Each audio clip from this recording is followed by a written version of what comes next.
She doesn't deserve this family, my father's voice roared through the pristine crystal chandeliers of the Grand Regency Ballroom, shattering the delicate clinking of 96 champagne glasses into dead, suffocating silence. 96 distinguished military officers, high-ranking judges, and city elites froze in place, their eyes locking onto me as my father tore the embroidered silk family crest directly off my dress collar with his bare hands. If you want to survive the brutal truth of what happened that night and how a single forgotten military code destroyed an empire of lies, hit subscribe now, because what you think you know about honor is about to be completely erased. My skin burned under 96 pairs of judgment-heavy eyes, but it wasn't the public humiliation that stopped my heart. It was the tiny, cold silver flash in my father's right hand. As he shoved me backward against the velvet-draped head table, he slipped a heavily tarnished brass key with a notched head into my jacket pocket, his knuckles white, his breath smelling faintly of copper and expensive scotch. "Get this traitor out of my sight before I have her court-martialed under state treason laws," he barked, his voice carrying the iron authority of a retired major general whose word was law in this state. My husband, Captain Julian Vance, didn't move an inch to defend me. Instead, he took 2 steps back into the shadows of the dais, subtly adjusting his dress uniform cuffs, refusing to meet my eyes, while subtly tapping his thumb 3 times against his leather belt buckle, the exact tactical silent signal for stand down and stay quiet that he had taught me during his last deployment overseas. But why was Julian signaling me to surrender to my father's public execution of my character? Before I could speak, Colonel Arthur Sterling stepped out from the head table, the heavy brass medals on his chest clinking with deliberate, rhythmic precision against the crisp wool of his uniform. He didn't look at my father, nor did he look at the crowd of onlookers gasping in the room. His piercing storm-gray eyes locked directly onto my left coat pocket, where the brass key now rested heavily against my hip.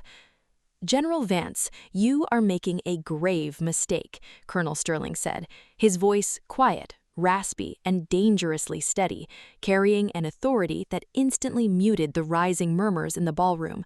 A sudden gasp rippled through the room, but my heart plummeted into cold terror because I had never even heard of the Blackwood Defense Fund, yet Colonel Sterling was looking at me as if I held the firing pin to an invisible bomb. My father's face flushed a deep, mottled purple, his hand instinctively flying to his inner breastcoat pocket where his official brass seal stamp was always kept. "Colonel, this is a private family matter involving classified military assets and my daughter's gross insubordination. You have no jurisdiction here." "I don't need jurisdiction over your family, General," Colonel Sterling replied, smoothly, taking a single step closer and unbuttoning a leather folder tucked under his arm. "I have jurisdiction over the stolen Army logistics ledger that was mailed to my desk from this exact ballroom address 30 minutes before this banquet began." My head slammed into a wall of pure confusion as I looked from Sterling to Julian, whose face had gone completely pale under the warm ballroom lights. Julian's hand was no longer tapping his belt, his fingers were trembling against his side as he quietly reached for his phone, typing something without looking at the screen. I pulled my hand out of my pocket, my fingers wrapping tightly around the notched brass key my father had forced onto me, only to notice a tiny, laser-engraved military serial code etched on the side of the metal head, US 8842B. That serial code was not a property tag for a lockbox or a safe. It was the administrative clearance code for my mother's secure medical vault, a vault that was supposed to have been permanently destroyed when she passed away 8 years ago in a sudden car accident. "Julian," I whispered, my voice breaking through the heavy silence of the room as I stepped toward my husband. Julian didn't answer me. Instead, he took a step back, his eyes darting frantically toward the grand entrance doors where 2 uniformed military police officers had just entered, their heavy boots echoing on the polished marble floor.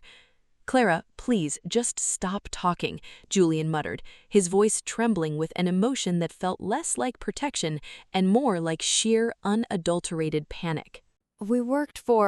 I had spent the last 5 years living a quiet life as a civilian archivist, believing Julian and my father were working together to preserve our family's legacy after my mother's tragic death. "Officers, take her into custody," my father ordered, pointing a trembling finger straight at my chest. "She has accessed unauthorized military databases and compromised current state defense contracts." The two military police officers moved forward with swift, mechanical precision, their hands reaching for the metal cuffs at their belts, but Colonel Sterling raised a single leather-gloved hand, halting them instantly in their tracks. "Hold your ground, gentlemen," Sterling commanded, his tone dropping an octave into pure ice. "If you touch Clara Vance under General Vance's orders, you will be violating State Directive 112, because as of 6 o'clock this evening, Clara Vance is not a suspect in this investigation. She is the primary federal whistleblower." The entire ballroom seemed to tilt on its axis as the color drained completely from my father's face. "Whistleblower?" I echoed, the word tasting like ash in my mouth. "I didn't file any whistleblower report. I don't even have access to the General's network files." "You didn't file it today, Clara," Colonel Sterling said softly, turning the open leather folder toward me so I could see the yellowed, water-damaged document resting inside. "Your mother filed it 8 years ago, 3 days before her fatal crash, naming you as the sole trustee of the evidence." My lungs locked up, refusing to draw air as I stared down at the signature at the bottom of the yellowed paper, Dr. Eleanor Vance. Beneath her delicate handwriting was a single typed sentence that turned my blood into liquid nitrogen. "If I do not survive the journey to the base tonight, look for the brass key marked US 8842B. It holds the original logs that prove my husband forged my signature on the military supply contracts." My father hadn't tried to publicly ruin me tonight out of righteous anger or family disgrace. He had staged this public humiliation before 96 witnesses to discredit my sanity and character before Colonel Sterling could execute the federal search warrant he knew was coming. "You lied to me," I breathed, turning slowly toward my father, the shock in my body solidifying into a cold, terrifying clarity. "For 8 years, you told me Mom was distracted while driving. You made me feel guilty for letting her leave the house that night." "Clara, shut your mouth," my father roared, taking a threatening step toward me, his military poise completely cracking to reveal the desperate, cornered animal underneath. "She was unstable. She was threatening to destroy this entire family over administrative errors that meant nothing." "Administrative errors?" Colonel Sterling interjected, stepping directly between my father and me like an impenetrable iron shield. $3 million in diverted defense medical supplies isn't an administrative error, General. It's high treason, and your son-in-law, Captain Julian Vance, was the one who signed the release forms last week to complete the final transfer. I spun around to face Julian, my throat closing up as the pieces of my life shattered into a million jagged fragments. "Julian, you knew? You married me because of this?" Julian's mask finally slipped, the slick, heroic military officer facade crumbling to reveal a calculating stranger whose eyes were dark with cold desperation. "I did what I had to do to protect our future, Clara. Your father promised me a promotion to the Pentagon if I kept you away from your mother's old research files. You were never supposed to find that key." "He didn't give me the key to save himself, Julian," I said, my voice eerily calm as the sheer psychological weight of their betrayal settled inside me. "He gave me the key tonight because he knew Colonel Sterling was waiting outside. He was setting me up to take the fall for the missing $3 million. My father's eyes flared with rage as he realized his grand psychological trap had just been completely dismantled in front of the most influential political figures in the state. "She's lying. Look at her. She's emotionally unstable, just like her mother was," my father screamed to the silent crowd, his hands flailing as he tried to regain control of the narrative. "Check her bag. Check her coat. She has the access key to the offshore account right now." "I do have the key, Dad, but it doesn't open an offshore bank account, does it, Colonel Sterling?" "No, it does not," Colonel Sterling confirmed, drawing a sealed, thick envelope from his folder and breaking the red wax seal with a sharp snap. "That key opens the archival locker at the local armory, where Dr. Eleanor Vance deposited the true hard drives 8 years ago, equipped with a time lock mechanism set to open only when the clearance code US 8842B was manually entered alongside a DNA confirmation." My father gasped, taking an unsteady step backward as his heel caught on the edge of the velvet tablecloth, rattling the fine china and crystal glasses. "DNA confirmation?" "My mother knew you would try to steal her work, Dad," I said, stepping past Colonel Sterling until I was standing inches away from my father, looking directly into the eyes of the tyrant who had controlled every breath of my life. "My mother knew you would try to steal her work, Dad," I said, stepping past Colonel Sterling until I was standing inches away from my father, looking directly into the eyes of the tyrant who had controlled every breath of my life. The entire room seemed to hold its collective breath as the sheer genius of my mother's countertrap resonated through the hall. My father hadn't been attacking me out of rage. He had been attempting to manipulate me into a state of panic, hoping I would run to the armory to clear my name and unwittingly unlock the evidence he so desperately needed to destroy. Julian suddenly fell to his knees, his hands clutching Colonel Sterling's dress uniform pants. "Colonel, listen to me.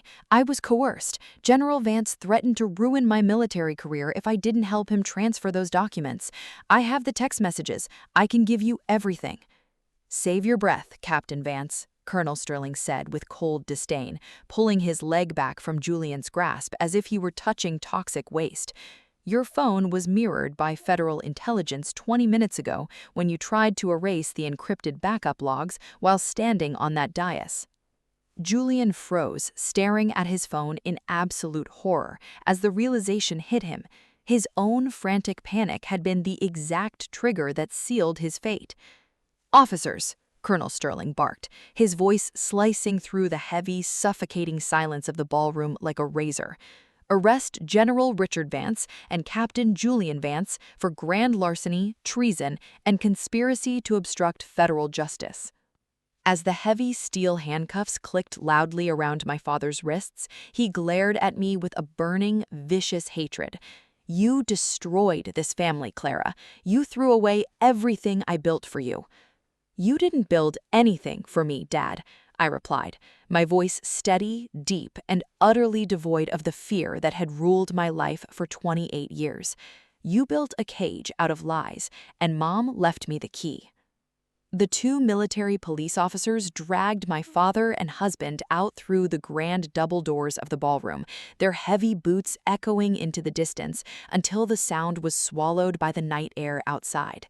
The 96 guests remained completely frozen, staring at me in a mixture of awe, shame, and absolute silence, realizing they had just witnessed the absolute annihilation of a military dynasty.